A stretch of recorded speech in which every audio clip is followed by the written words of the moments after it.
하나님의 사랑은 지극히 크고 위대합니다. 하나님의 사랑이 얼마나 큰 광대하고 큰지 우리가 옛날에 다 그런 복음성가 불렀잖아요. 하나님의 사랑이 하늘보다 높고 바다보다 깊고 우주보다 넓다. 그렇게 찬양했어요. 그런데 이런 하나님의 사랑을 엉뚱하게 오해하는 사람들이 있습니다. 하나님은 사랑이시니까 우리가 어떤 죄를 지어도 그냥 그렇게 사랑이 많으신 분이니까 다 용서하시지 않겠느냐. 우리가 뭔 짓을 해도 하나님은 다 봐주시지 않겠느냐. 하나님은 사랑이신데 지옥 같은 게 있을 리 없지 않느냐. 아니 자기 애들도 우리를 위해 내어주시는 이가 그렇게 우리를 사랑하시는데 지옥 만들어서 우리를 거기 보내시겠느냐. 이런 소리를 하는 사람들이 있다라는 거예요.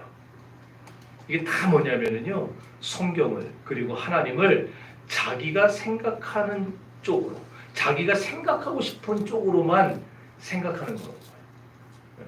문제는 이렇게 성경이 강조하는 측면에서 접근을 하지는 않고 자기 생각으로 접근을 하면은 말도 안 되는 이런 짓을 서슴없이 저지를 수 있다라는 거예요. 예를 들어서 로마 천주교가 근세 초기까지 천동설을 주장했어요.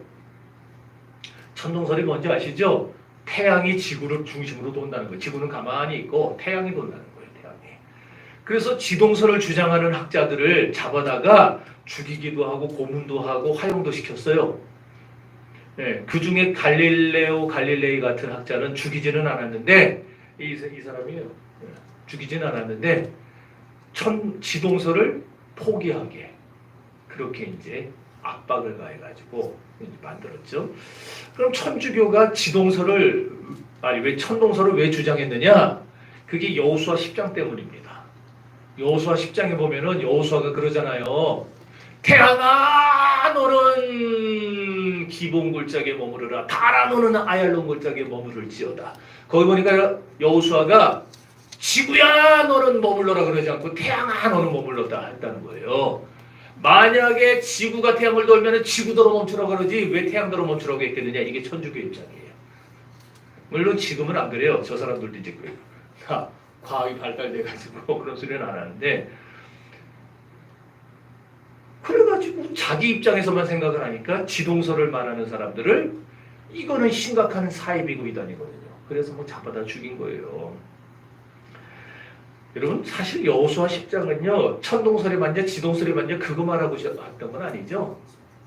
여호수아 10장이 주장하고 강조하고 싶었던 내용은 그게 아니라 하나님의 능력으로 낮이 밤이 돼야 되는데 밤이 아니고 계속 낮이 된 거예요. 계속 이 하나님의 놀라운 기적 이 기적이 있었기 때문에 아말렉 족속을 진멸할 수 있었다. 그걸 말해주는 거예요. 그러므로 오늘날 우리에게도 하나님의 기적이 임하고 하나님의 능력이 임하면은 이런 일들이 우리에게서도 일어날 수 있다. 그걸 보여주려고 그러는 것이지 지동설이 맞다, 천동설이 맞다 그거 말하려는 게 아니잖아요. 근데 성경을 지들 마음대로 해석을 하면은 그런 일들을 벌인다라는 겁니다. 또 하나님의 주권에 대해서도 오해를 해요. 어차피 하나님 마음대로 하실 거면은 인간들이 거둘 필요가 뭐가 있느냐 그겁니다. 이게 속뜻이 뭐냐면은 내가 책임을 안 지겠다는 말이에요. 책임을 회피하는 말입니다. 다시 말해서 물론 하나님 뜻대로 하시죠. 물론 하나님의 주권대로 섭리해 나가십니다. 이 세상을.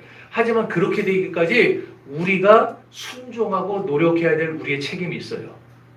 근데 그거는 안 하겠다는 거예요. 그거 안 하고 어차피 하나님 알아서 하시고 뭐 나 아무것도 안 해도 다 알아서 하시겠지. 그 얘기예요. 이렇게 성경이 말씀하는 진리들에 대해서 우리가 그 심오한 깊이를 다 헤아릴 수 없어서 이상한 헛소리를 하는 경우가 한둘이 아닙니다. 자 이제 우리가 5장 20절에 지난주에 봤던 말씀인데 이런 말씀이 나왔었어요. 한번 읽어봅시다. 시작. 율법이 더한 것은 문제를 더하게 하느라 그러나 죄가 더한 것에 은혜가 더욱 넘친다. 죄가 더한 것에 은혜가 더욱 넘친다. 참 위로가 되는 말이죠. 한데 이 말씀도 지난주 우리가 다 살펴봤죠. 이걸 또 편중된 시각으로 보면 이제부터 죄 짓는 문제에 대해서 고민할 필요 없다. 그딴 식으로 말하는 거예요. 은혜를 더 많이 받기에 죄를 더 많이 짓자는 겁니다. 그렇죠? 죄가 클수록 은혜가 더욱 커지니까 하나님께 나 큰 은혜 받고 싶어. 그러면은 죄도 크게 지라는 거예요. 이게 참 웃기는 사람들 아닙니까?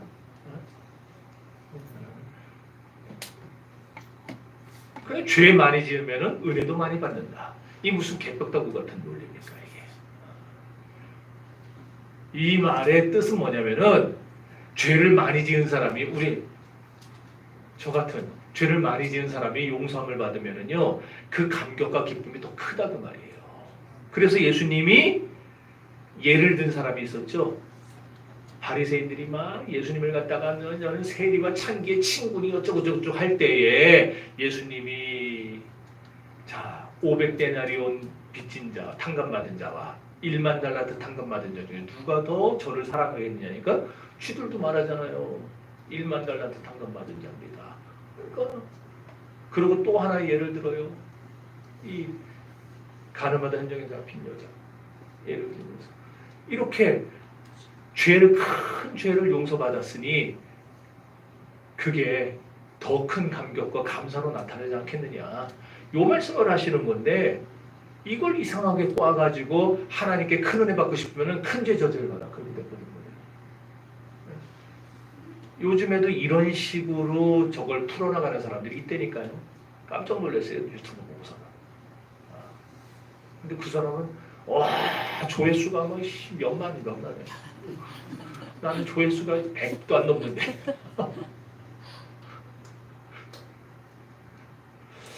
여러분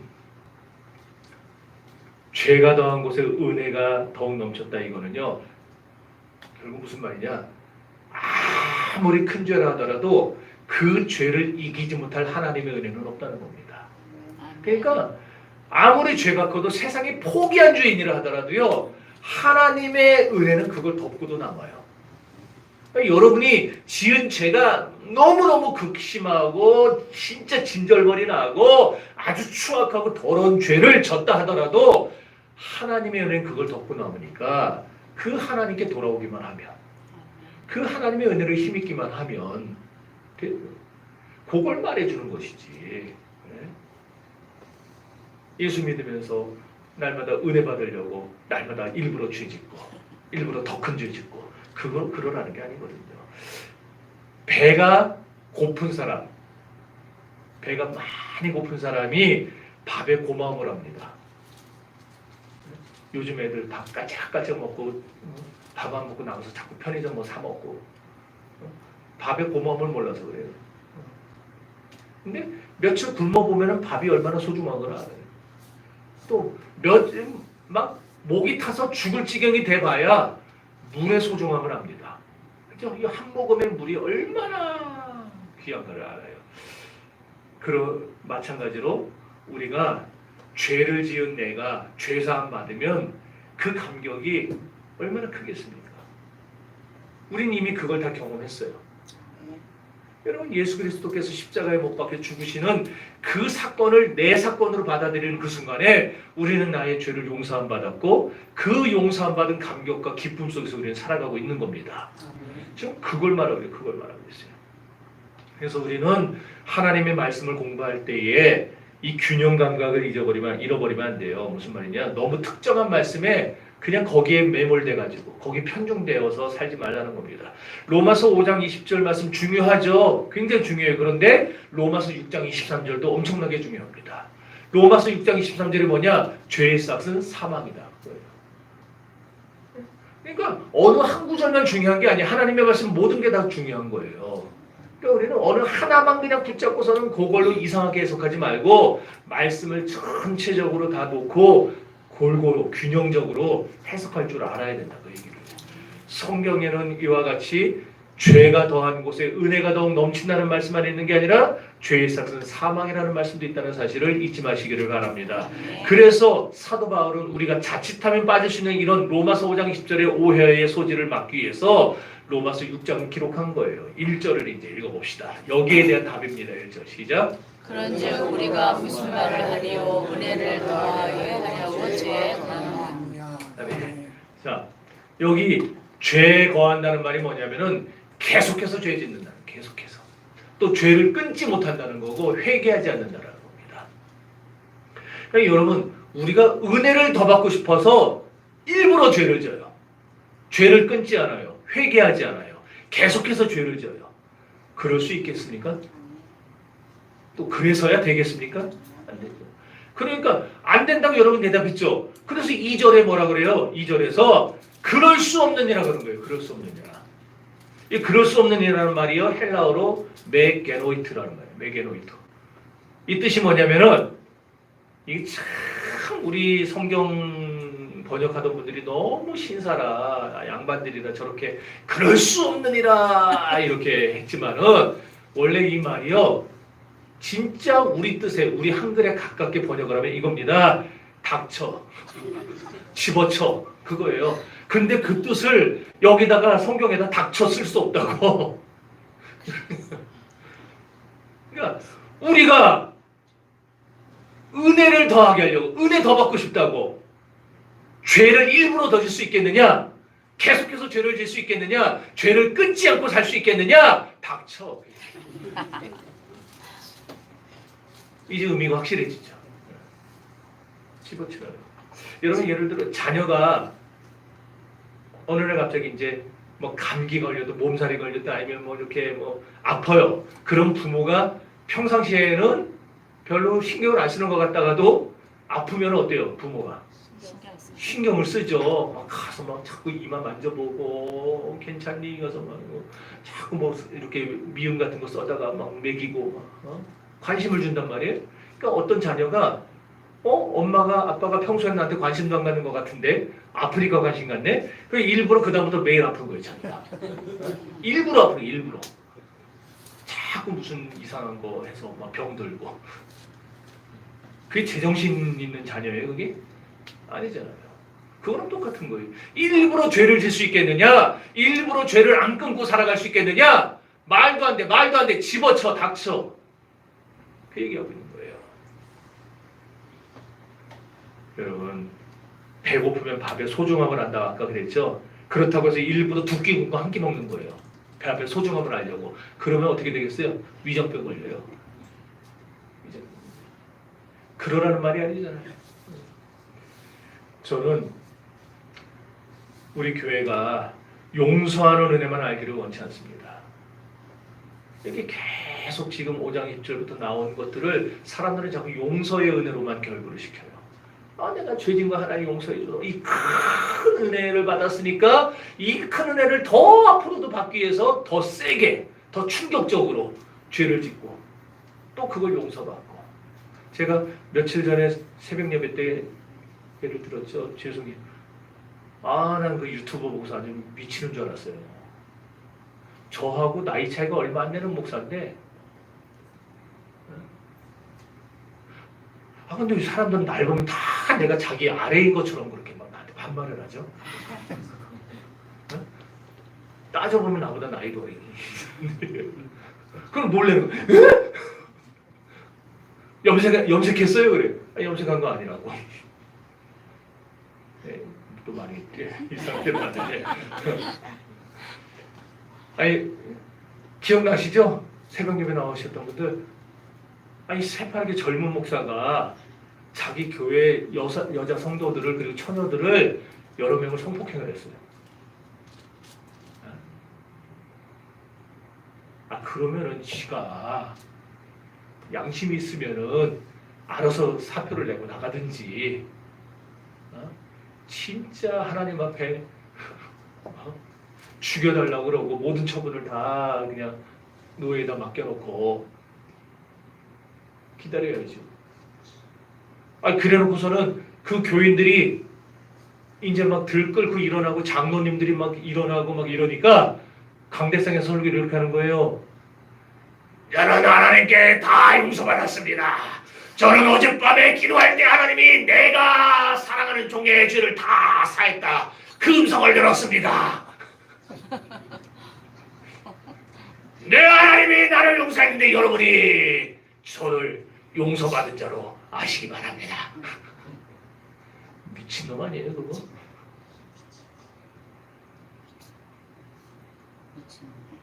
그런 사람들에게 아까 하고 싶은 그거 닥쳐.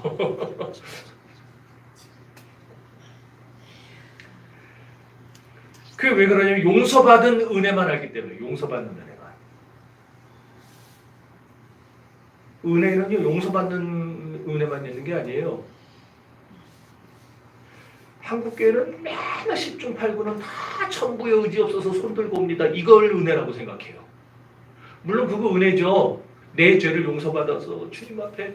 그래서 젊었을 때에는요 매 지 맘대로 살아요. 허랑방탕하며 살아요. 주님 주신 거 다 탕진하고는 그러면 늦게 돌아가요. 신학교도 가면요 나이 많이 들어갖고 오신 분들이 있어요. 60 넘어가지고 이제 목사 대비는 1년 남아요. 그거 왜 옵니까? 그냥 교회에서 장로하고 집사하고 하면서 교회 섬기지 왜 와요 신학교를. 그런 사람들. 아 천부 여지 없어서 손 들고 옵니다.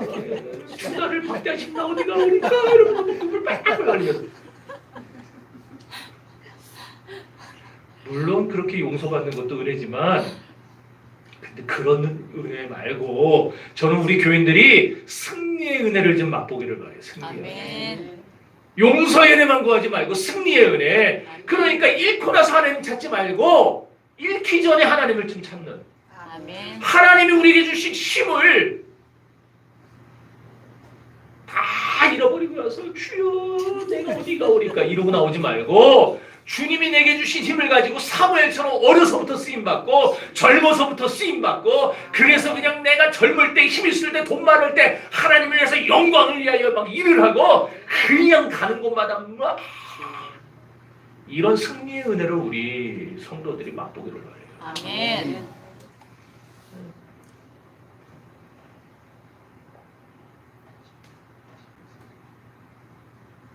이절 우리 읽어봅시다. 네, 더 말하면 안 될 거. 2절 시작. 그럴 수 없느니라. 죄에 대하여 죽은 우리가 어찌 그 가운데서 살리오. 자 따라합시다. 죄에 대하여 죽은 우리가. 죄에 대하여 죽은 우리가. 그러니까 저와 여러분은 죄에 대하여 죽을 뻔한 거예요? 죽은 거예요?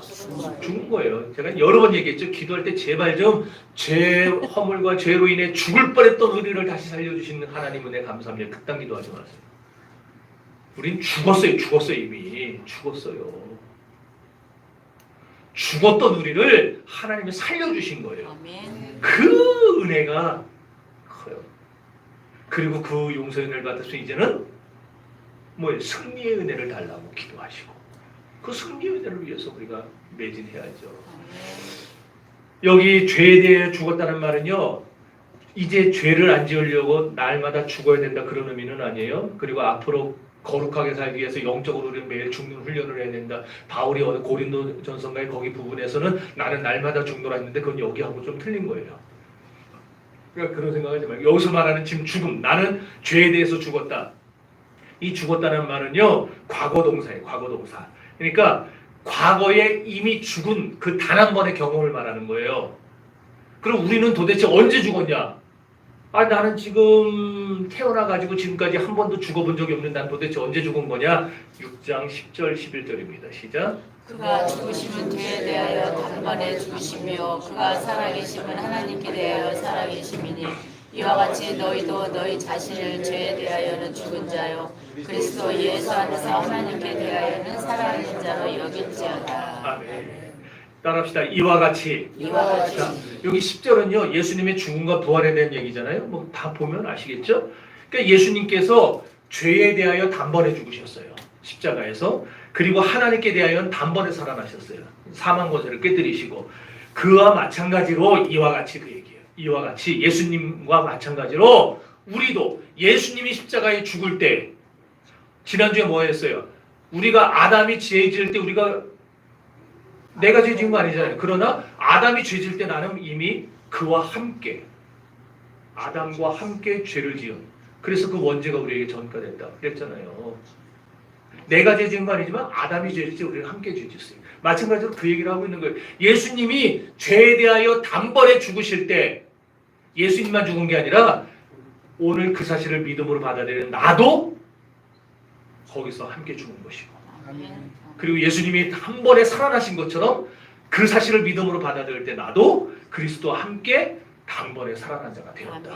이 얘기를 지금 하고 있는 거예요. 그러니까 우리가 언제 죽었냐? 나는 태어나서 지금까지 한 번도 죽은 적이 없는데 그게 아니라 예수님이 십자가 못 박혀 죽으실 때 그때 나도 죽은 겁니다. 그리고 언제 내가 살아났느냐? 예수님이 다시 살아나실 때. 그때 나도 살아난 거예요. 그래서 예수님이 세상에 오셨다는 것은 죄의 영역 속으로 들어오셨다는 걸 의미하는데, 이렇게 우리의 영역에서, 죄의 영역에서 예수님이 우리의 모든 허물과 죄악을 짊어지고 십자가에 죽으셨어요. 그래서 죽음은 그 예수님을 붙잡아 놓으려고 발악을 했죠. 무지막지한 바위로 그냥 그 예수님의 무덤을 봉인하고 또 힘센 파수꾼을 세워서 예수님이 부활하지 못하도록, 시체를 누가 훔쳐가지 못하도록 그렇게 막았어요. 그런데 성령께서 바위도 굴려버리시고 성령께서 예수님을 죽음에서 일으키셨죠. 그래요. 이렇게 예수님은 죄와 사망을 이기고 다시 살아나신 겁니다. 이 부활이 예수님으로 하여금 죄와의 모든 관계를 단절시킨 거예요. 자, 사도행전 2장 24절을 한번 읽어봅시다. 좀 확실해져요. 하나님께서 사망의 고통을 풀로 살리셨으니 이는 그가 사망에 매여 있을 수 없었으나 오늘 본문 구절도 똑같은 의미입니다. 이는 그리스도께서 죽은 자 가운데서 살아나셨음에 다시 죽지 아니하시고 사망이 다시 그를 주장하지 못할 줄 알미로다. 네. 아멘. 예수님이 단번에 죽으시고 단번에 살아나시니까 더 이상 사망이 어떻게 붙들 틈이 없는 거예요. 붙들 틈이 없어. 붙들었으면은 계속 이랬다라고 우리가 이해할 수 있겠지만 사망이 예수님을 붙잡을 틈이 없는 거예요. 단번에 살아나셔서. 이와 같이 예수께서 단번에 죽으시고 단번에 살아난 사건을 믿을 때 나도 그리스도와 함께 단번에 죽고 단번에 살아난 자가 된다. 그래서 그전에는 우리가 죄에 막 이리저리 끌려다녔었는데 사망이 끄는 대로, 그래 이제 그게 종지부를 찍은 거예요. 이게 하나님께 대하여 단번에 살았다라는 말의 의미입니다. 그러니까 이제 죽음이 예수님을 지배할 수 있어요? 이제? 못하죠? 죽음이 예수님을 해칠 수 있어요? 못하죠? 어째서 못하느냐? 예수님이 세상에 오시기 전에 하나님으로서 누리셨던 그 모든 권세, 예수님이 인간의 몸으로 오셨을 때는 이미 약한 육체를 가지고 오셨기 때문에 인간의 모든 그 한계에 갇혀 있으셨죠. 그렇죠? 피곤하면 주무셔야 되고 배고프면 드셔야 되고 그러잖아요. 그런데 이제 예수님이 부활하심으로 그 모든 게 다 회복이 됐어요. 어떤 단계로? 창세전부터 영원히 자존하시면서 이 세상을 말씀으로 창조하시던 그 하나님으로서의 모든 권세와 권리를, 능력을 다 회복하신 거예요. 본래부터 가셨던 하나님의 영광을 회복하신 거예요. 그래서 마귀가, 죽음이 예수님을 더 이상 흔들지는 못하고 예수님을 건드리지 못하는 겁니다. 이런 예수님을 믿을 때 우리도 주 안에서 마귀가 우리를 건드리지 못하고 마귀가, 죽음이 우리를 좌지우지하지 못하는 그 놀라운 은혜를, 그 경험을 우리가 할 수 있게 된다, 그 얘기입니다. 요한복음 17장 5절 읽어봅시다. 아버지여, 창세전에 내가 아버지와 함께 가졌던 영화로서 지금도 아버지와 함께 나를 영화롭게 하옵소서. 아멘. 요한복음 17장을 예수님의 대제사장적 기도라고 불러요. 대제사장적 기도장이 요한복음 17장인데 이 기도, 창세전에 아버지와 함께 가졌던 영화가 부활하신 주님에서 이제 성취가 되는 거예요. 이렇게 예수님이 죽음이 따라올 수 없는 생명의 영역, 의의 나라에 오르셨는데 요한계시록 1장 18절은 이걸 가리켜서 예수님이 사망과 음부의 열쇠를 가지셨다라고 표현한 겁니다. 창조주로서의 그 권리와 권세와 능력과 영광과 위엄과 존귀와 이 모든 걸 다 주님이 부활하심으로 회복하셨다. 그래서 예수님은 이제 하늘나라에서 영원토록 생명의 왕노릇하는 하늘나라에서 사망과 음부를 심판하시는 심판주가 되어서 마지막 날에 이 세상을 심판하시고 악한 마귀를 심판하시러 다시 오실 것입니다. 따라서 우리도 이런 예수님의 십자가 사건을 믿을 때 우리도 예수님이 하늘나라에서 의의 하나님으로 영원토록 왕노릇하며 사시잖아요. 영원한 왕으로 회복되셨잖아요. 이제 그 사실을 믿는 우리도 예수님과 함께 주님의 나라에서 영원토록 왕노릇하게 되는 겁니다. 내가 잘나서가 아니라 주님이 그 모든 걸 회복해서 하늘나라 가셨고 그 사실을 믿기만 하면 우리도 그렇게 되는 거예요. 자, 그러니까 아담의 범죄로 인해서 나에게 원죄가 이어온 것과 똑같은 원리입니다.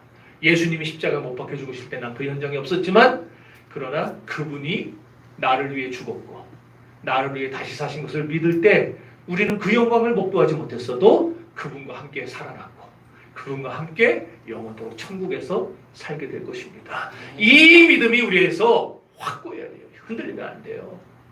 이게 흔들리면요, 오늘은 구원받은 것 같은데 내일 되면 또 헷갈려요. 내가 구원받은 사람 맞나?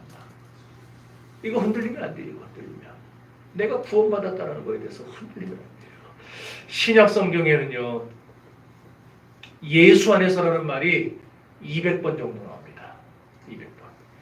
엄청 중요하다는 거예요. 2번만, 3번만 강조해도 되게 중요한 건데 200번을 강조했다는 거는 이건 엄청나게 어마어마하게 중요하다는 거예요. 그럼 예수 안에서가 무슨 뜻이냐? 그리스도가 우리와 연합되셨다 그 얘기예요. 연합되었다. 다른 말로 주님과 우리가 알 수 이해하기 쉬운 말로는 주님과 우리가 결혼해서 한 몸이 되었다.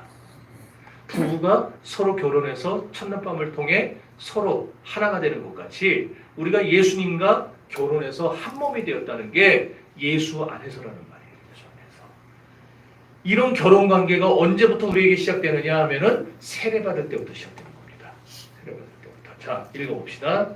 무릇 그리스도 예수와 합하여 세례를 받은 우리는 그의 죽으심과 합하여 세례를 받은 줄을 알지 못하느냐.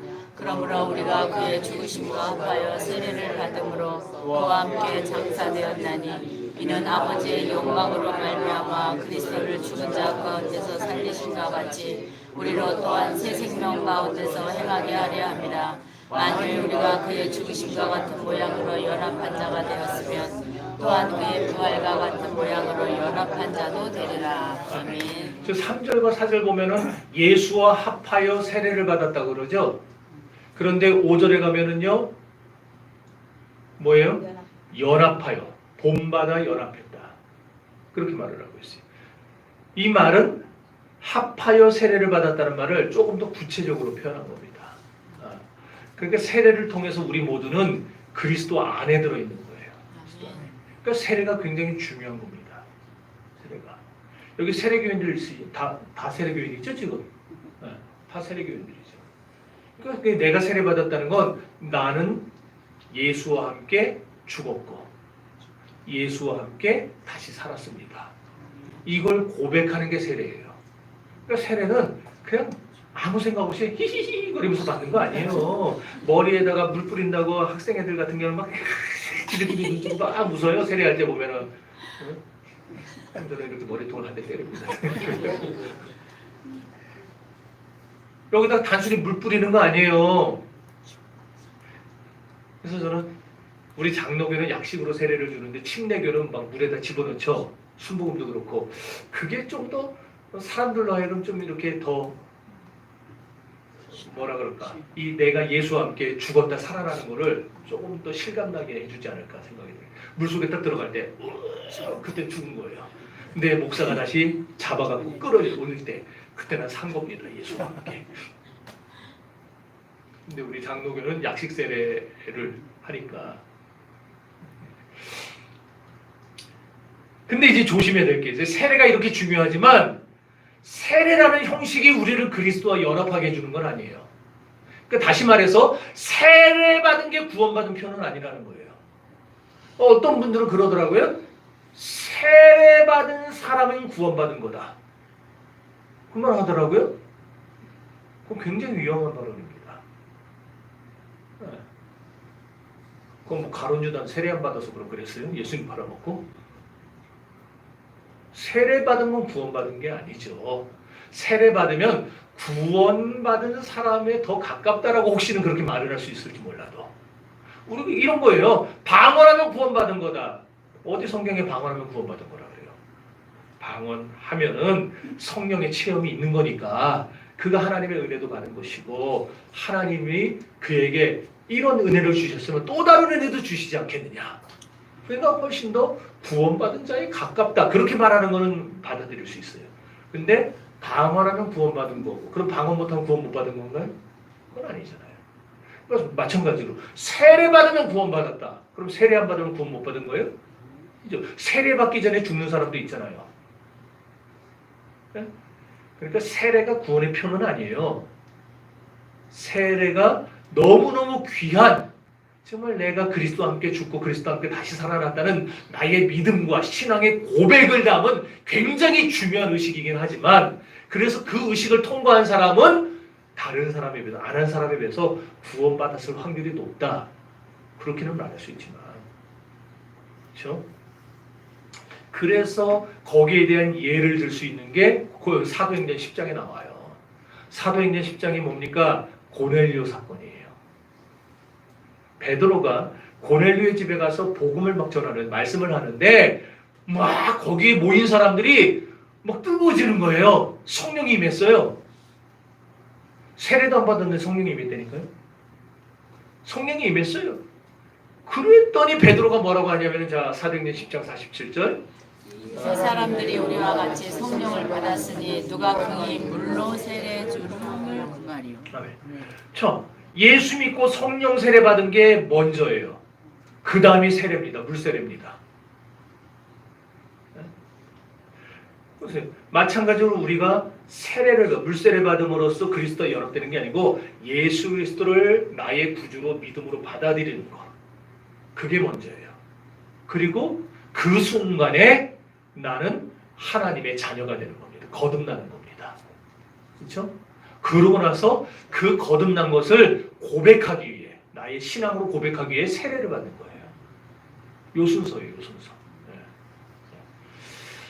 그래서 이 성령 세례를 통해 그리스도와 연합되는, 하나 되는 놀라운 역사를 체험하게 되는 것이죠. 그러면 그리스도와 함께 십자가에 못 박힌 나는 어떤 나냐, 누구냐? 6절 보면은 우리 옛사람이 십자가에 못 박혔다고 그랬어요. 옛사람은 누구냐? 내 안에 남아있는 죄의 성향을 말하는 게 아니고 아담 안에서 함께 죄 지었던 나를 말해요. 그러니까 아담과 함께 사형 선고를 받고 아담과 함께 죽음의 노예가 됐던 나. 그게 내 옛사람이. 그 옛사람이 죽었대요. 어디서? 십자가에서. 예수님과 함께 죽었어요. 죽었으니까 더 이상 죄가 내 안에서 왕노릇 해 못해요. 못하는 거죠. 나를 예전처럼 종으로 부려먹지 못하는 거죠. 외국에서 대통령이 오거나 국빈이 오면은 막 우리나라 그 서울공항에서부터 청와대, 옛날엔 청와대고 지금은 저 용산 대통령실이겠죠. 막 경찰 사이카가 막 호송하고 방탄 차량들이 줄지어서 가는 거 보신 적 있어요? TV에서만 봤어요? 네, 제가 보여드릴게요. 막 저 시커먼 방탄 차량들이 어디 대통령 탔는지 몰라요. 저격의 위험을 막기 위해서. 그리고 막 경찰들이 저기서 하는데 쟤네들은요 서울공항에서 출발해가지고 청와대 갈 때까지, 용산 대통령실 갈 때까지 신호 한 번도 안 걸립니다. 그거 아셨어요? 경찰들이 교차로 받아 서가지고 쫙 하고 그냥 무사 통과. 모든 차 다 올스톱 시키고 쟤네들만 통과시키는 거예요. 지금 이 얘기를 왜 하냐? 교통경찰들이 국빈이 왔을 때에 그 국빈을 막지 않고, 교통신호로 막지 않고 일사천리로 교통신호를 조작해서 보내주는 것 같이, 죽음은 내가 죄에 대해서 죽으면 더 이상 죄가 나를 주장하지 못해요. 죄가 신호등이 있어 지켜 서 그 말을 못해요. 왜? 난 죽었으니까. 죽었으니까. 나를 간섭하지 못해요. 자유하게 되는 거예요. 그래서 내 옛사람이 예수님과 함께 십자가에서 죽고 나면은 저 교통신호로 나를 묶어두지 못하고 일사천리로 통과시켜줄 수밖에 없는 거예요. 이해가 되시나 모르겠다. 이해돼요. 아, 이해됩니까? 네. 예. 다들 멍한 눈으로 지금 저를 보고 있어갖고. 그럼 제가 지금 굉장히 힘들게 하고 있어요. 왜냐? 여기 오기 전에 며칠째 발바닥이 막 이렇게 아파갖고 한의원에 갔어요. 그래도 종아리서부터 발바닥까지 침을 넣는데 태어나서 그렇게 아픈 건 처음 봤어요. 그때 목사 체면에 아프다고 할 수도 없고 막 이러면서. 근데 그거 받고 나니까요 얼마나 놀랐는 줄 아세요? 발바닥이 안 아파요. 왜 안 아픈지 아세요? 종아리가 너무 아파서. 지금 그래서 여기가 너무 지금 다 땡겨갖고 이 서 있을 수가 없어요. 그래서 제가 자꾸 이걸 짚는 거예요 지금.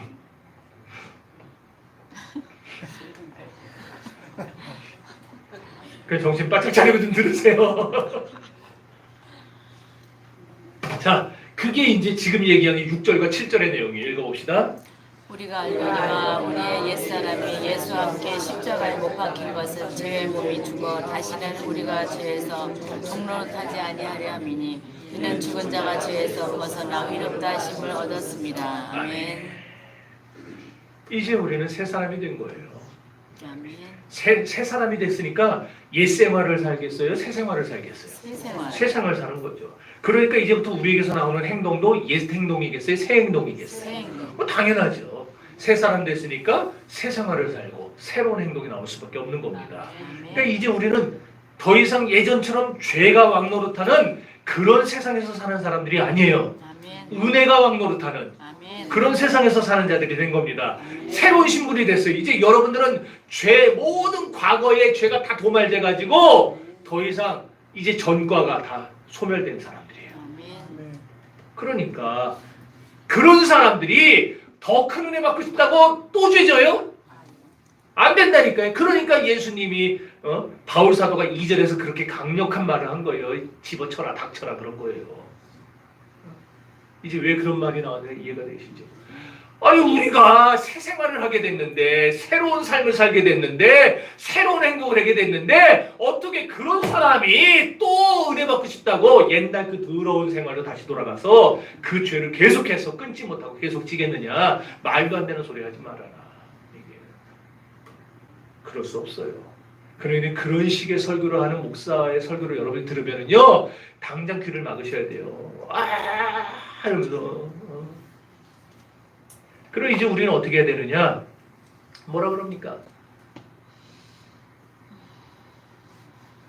우리가 우리 자신을 죄에 대하여는 죽은 자로 여겨야 돼요. 그리고 예수님 안에서 하나님께 대하여는 산자로 여겨야 되는 겁니다. 아멘. 예수님이 그러셨던 것 같이 아멘. 산자로 여기라. 아까 어디 있었는데?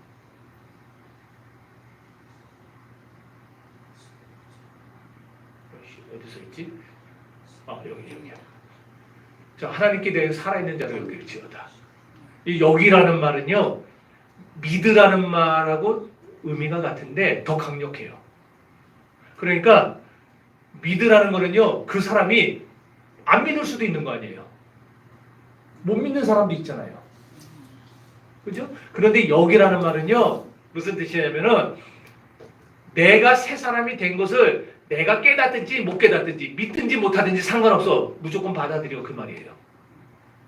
그러니까 우리 중에 그런 사람들 있죠. 나는 아직도 습관적으로 죄를 짓고 있어. 이런 내가 과연 구원받은 사람이 맞을까? 나는 아직도 여전히 매일같이 자꾸 죄를 져. 자꾸 예전에 그런 잘못된 생활 속에 매여서 살아가고 있어.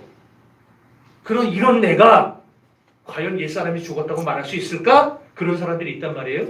그런 사람들에 대해서 뭐라고 하느냐? 내 생각은 상관없어. 내 생각이 중요한 게 아니야. 받아들여. 그냥 받아들여. 그 얘기를 하고 있는 거예요. 여러분, 내가 나를 보면 실족할 수밖에 없어요.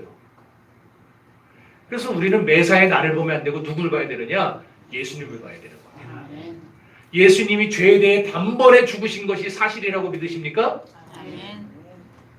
예, 아멘이 흐리고 통합니다. 아멘. 예수님이 죄에 대하여 죽으신 게 단번에 죽으신 게 사실이라고 믿어요? 아멘. 그렇다면 여러분의 옛사람도 죽은 거예요. 그건 여러분이 믿든지 안 믿든지 소양 상관없어요. 그게 사실이니까. 그러니까 이제 받아들이라는 거예요. 그리고 반대로 또 하나, 예수님이 하나님께 대하여는 다시 살아나신 게 사실이라고 믿으세요? 아멘. 그럼 여러분도 함께 살아난 거예요. 아멘. 그러니까 받아들여 그냥. 아멘. 내가 죄 용서를 받았는지 못 받았는지 아리까리하다는 생각이 들어도 두려워하지 마세요. 예수님이 죽으신 게 사실이라면 여러분도 죽은 게 맞고, 아멘. 예수님이 다시 산 게 사실이라면 여러분도 다시 산 게 맞는 거예요. 아멘. 우리는 그냥 받아들여요. 그래서 신앙의 세계는 회색지대가 없어요. 회색지대가. 중간지대가 없어요. 여러분, 영적으로 중간이 절대 없어요. 하나님의 영광을 위해서. 그러므로 여러분들 주님 앞에 죽었고 주님과 함께 죽었고 주님과 함께 다시 살아난 자라면은 이제 여러분의 마음과 여러분의 몸을 누구를 위해 무엇을 위해 사용해야 되겠습니까? 하나님의 영광을 위해 사용해야 돼요. 그러니까 너희가 먹든지 마시든지 무엇하든지 하나님의 영광을 위하여 하라는 말이 고린도서 5장 말씀이 나오게 되는 거예요. 제가 언젠가 말씀드린 게 있어요. 우리는 자꾸 마음만 드립니다. 자꾸 한국교회는 마음만 드려 마음만. 그래서 감사원금 봉투도 이번에 그냥 수양에 갔더니 수양에서 나는 작년보다 더 헌금이 나올 줄 알았더니 헌금이 작년보다 한 70만 원 줄었어요. 왜 줄었느냐? 미리 계산해가지고 아 이번에도 헌금하겠지 그래서 1,000원짜리로 바꿨다는 거예요. 세상에 환장해요. 아 작년에 6번 있었으면 올해도 있겠다 생각해서 더 갖고 나와야지. 어떻게 그걸 더 줄여서 갖고 준비하냐고 그걸. 실제로 듣는 거는.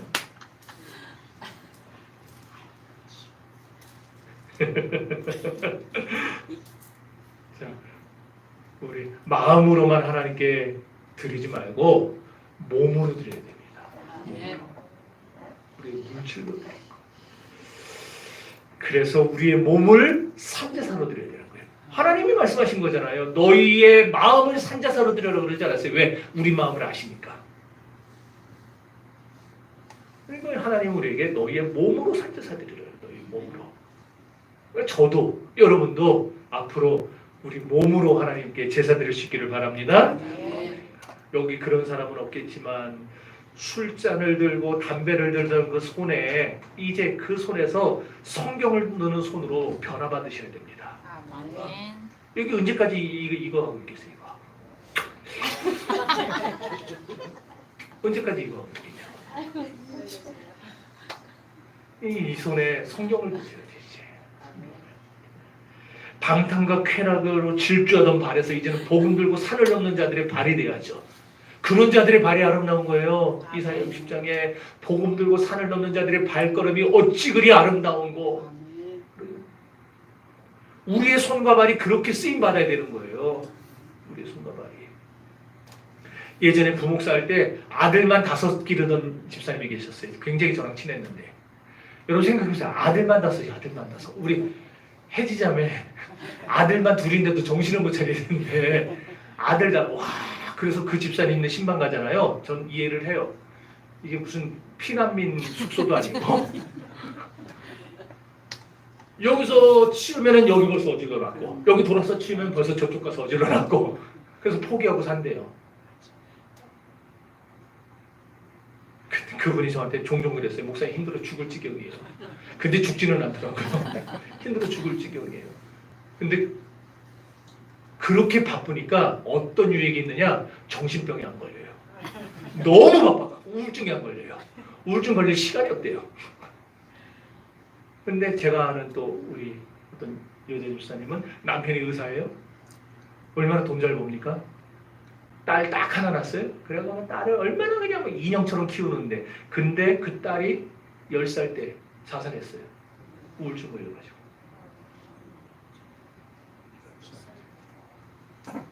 시간 남고 돈 남고 하니까 그러면 하나님께 나와서 자기 몸으로 하나님 앞에 드려야 되는데 그러지는 않고